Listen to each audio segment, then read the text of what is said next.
Imagine possessing a brain that operates like a supercomputer stuck in overdrive.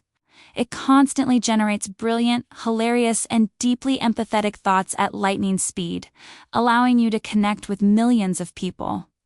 Now, imagine what happens when that exact same supercomputer starts to physically break down, trapping you inside a mind you can no longer control.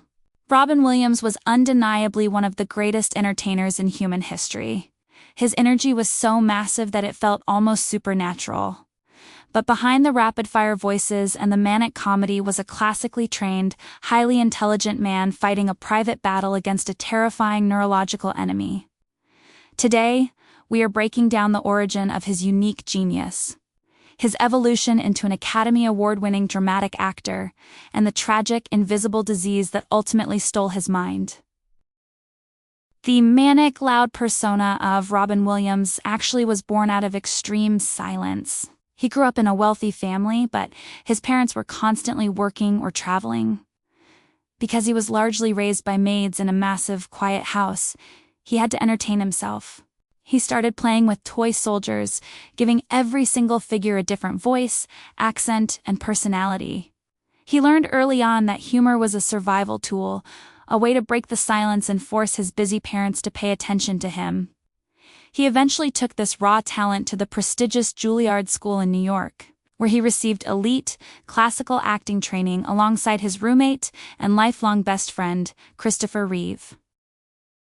Robin's massive breakout came in the late 1970s, when he auditioned for the role of an alien named Mork on the TV show Happy Days.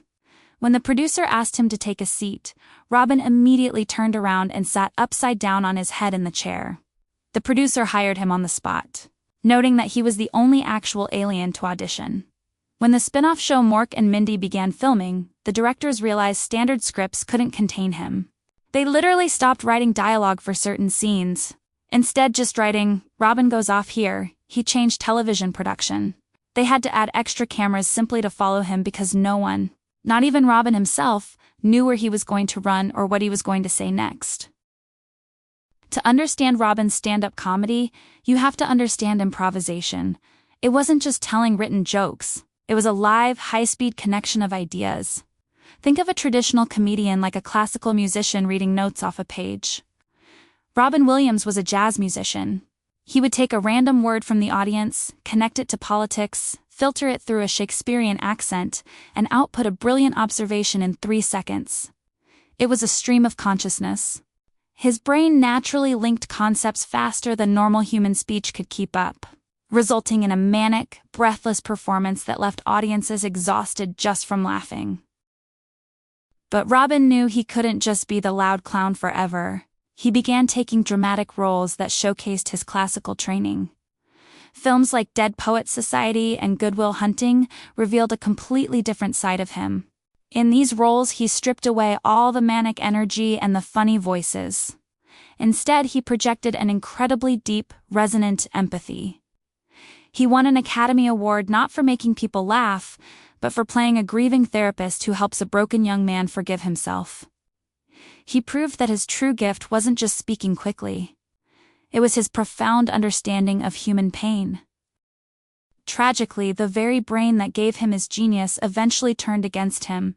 In his final years, Robin experienced severe anxiety, paranoia, and a loss of memory.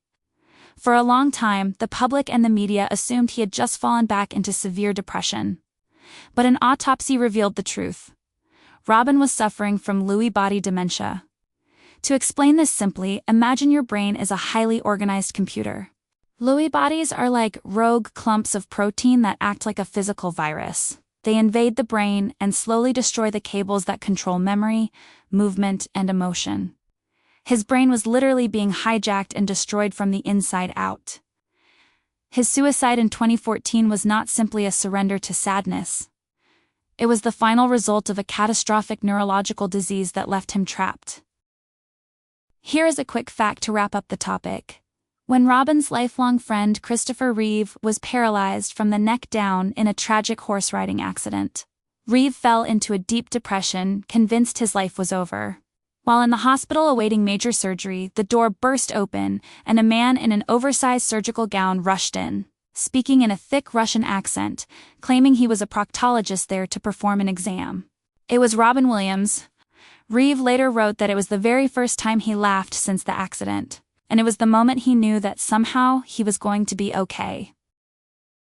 Robin Williams was a man who seemed to absorb the sadness of the world and furiously convert it into joy for everyone else. He showed us the absolute limit of how fast the human mind can operate, leaving behind a legacy of iconic characters and profound dramatic performances. While his end was marked by a tragic biological unfairness, his life remains a masterclass in empathy. He spent his entire life making absolutely sure that whoever was in the room with him never felt as lonely as the little boy playing with toy soldiers.